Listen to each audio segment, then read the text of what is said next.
And then even when we talk about emptiness, I want to come to emptiness. Now, a lot of the people would interpret the Gelugpa understanding of emptiness as one that is absence of inherent existence, and not associate with the kind of emptiness that is free from all elaborations, taking the Indian sources literally. But is it, I mean, can one actually say that Tsongkhapa also presents that type of emptiness at certain level? Well, this whole debate on, what exactly is emptiness? How do we characterize emptiness? And whether it is simply defined in terms of non-implicative negation as, absence of inherent existence, or whether there is something that can be characterized as, beyond all elaborations. To some extent, I think the debate, to be honest, is semantic. Because if you look at Tsongkhapa's writings, although he emphasizes the language of absence, he understands this absence to be inclusive of going beyond all elaborations. Even the total, this is the absence of elaboration. Total itself is a negation because telwa is a freedom and it's a negation. So the key point he's making is that the moment we use language and concept to approach emptiness, to define emptiness, we just cannot go beyond the language of negation.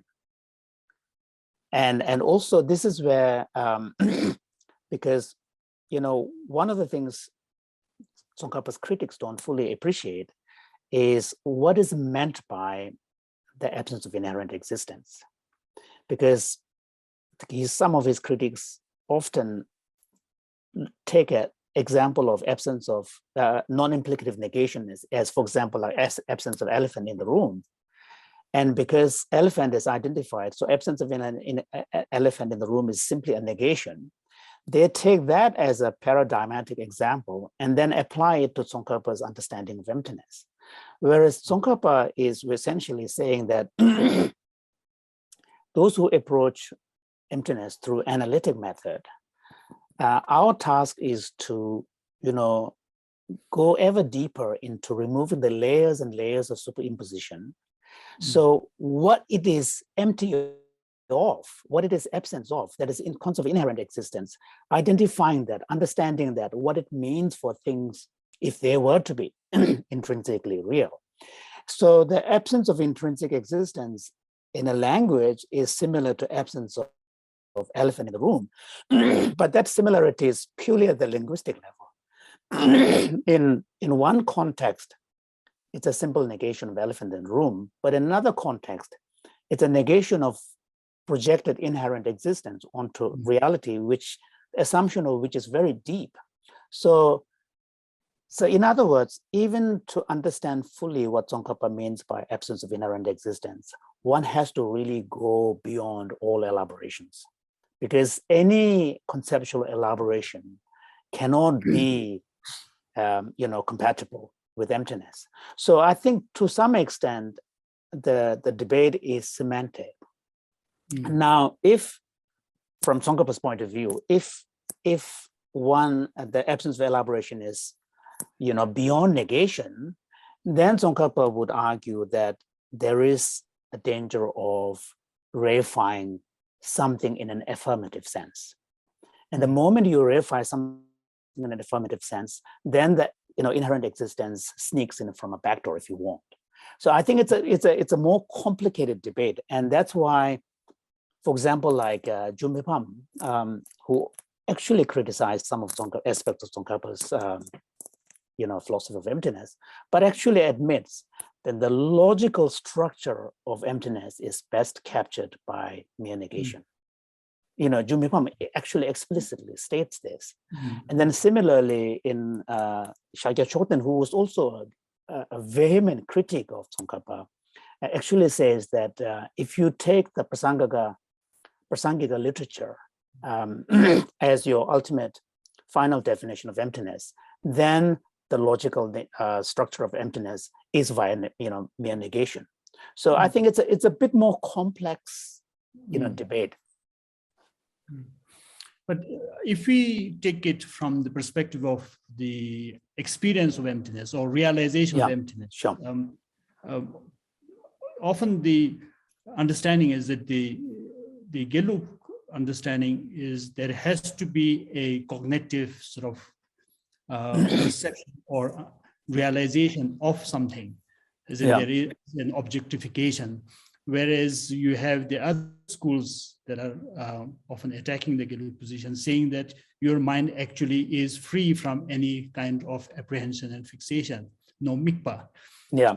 So from that point of view, I actually found that maybe Tsongkhapa also in some contexts accepts the lack of apprehension or mikpa, or some kind of and here that's where sort of getting into the weeds. A part of the challenge is some of these terms like mikpa and then in some Madhyamaka literature the word ne is used, like locus, ne meba, and then the yulu object, and then Tsongkhapa would argue and admit that the realization of emptiness has emptiness as its object. So in this sense, there is an object. But on the other hand, if you tease out what exactly is the object, there is no object. That's just pure absence. Yes. It's just a pure absence. And in fact, he says in one of his Guide to the View text that when you meditate on emptiness, even at the beginner's level, a successful meditation on emptiness has to be felt as if the mind itself has become empty.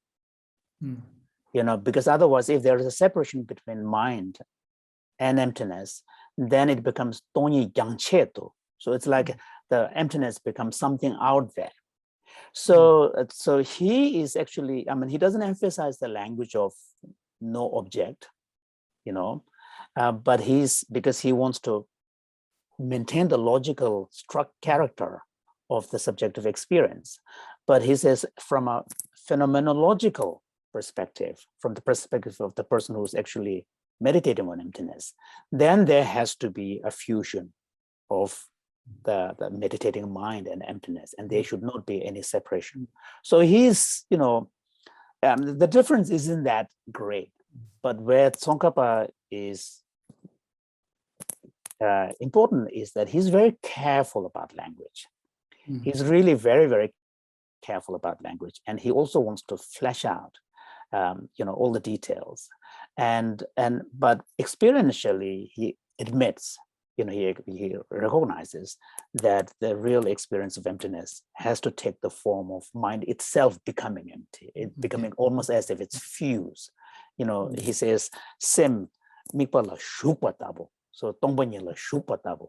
So it's like as if the mind itself has fused into emptiness. Yeah, I think this is probably what he captured in the final part of his Lamzo Namsum. Yes. Because scholars like Jumifam would critique him for his more, his graduated approach of focusing on inherent existence as the object of negation initially, but then at the same time would praise Tsongkhapa for having reached the ultimate sort of emptiness free from elaborations, and often cites Lamso Namsum to support that. And I was actually reading his Lamrim. The middle Lamrim has even Tsongkhapa saying that when we talk about Illa Mijepa or Mitokpa, non-conceptuality, non-mentation, is something that we don't normally think that Tsongkhapa or the Gelugpa scholars promote. But he says there is Illa Mijepa, which comes Thaktong or Vipassana of emptiness, and one without it. So it seems even Illa Mijepa is in the language or... definitely. Yeah, where one of the things, that Tsongkhapa does is to really kind of tease out the language like mitokpa, because mitokpa, quite often people immediately take it as non-conceptual, topa meba. And non-conceptual Tokpa Mepa or Mitokpa in that sense, Dogme, is a complicated concept because of the influence of Dharmakirti and Dignaga's epistemology, in which case then there is no concept. Whereas Tsongkhapa is also saying that there is a usage of the word Mitokpa, which is more like a non-discursive. So then it's a sort of a modality of a meditative practice. So Shine practices generally tend to be non-discursive because you are not, approaching with the activity of the mind. So you're simply resting on the object of the meditation without any movement. So Mitokpa is like thinking in terms of X, Y, and Z. So this Mitokpa is not exactly non-conceptual because there is still some degree of thought. So I think this is where the differentiation of language becomes, important. Yeah, and then for example, like one of the most important proponent of Yila Mechepa, non-mentation from the Indian tradition is Maitripa. And Maitripa actually argues that Yila Mechepa can be read as mentation of what is absence. So it's a very interesting because Yila Mechepa need not necessarily be from non-mentation. It could be a mentation of a non. Yeah. So absence, yeah.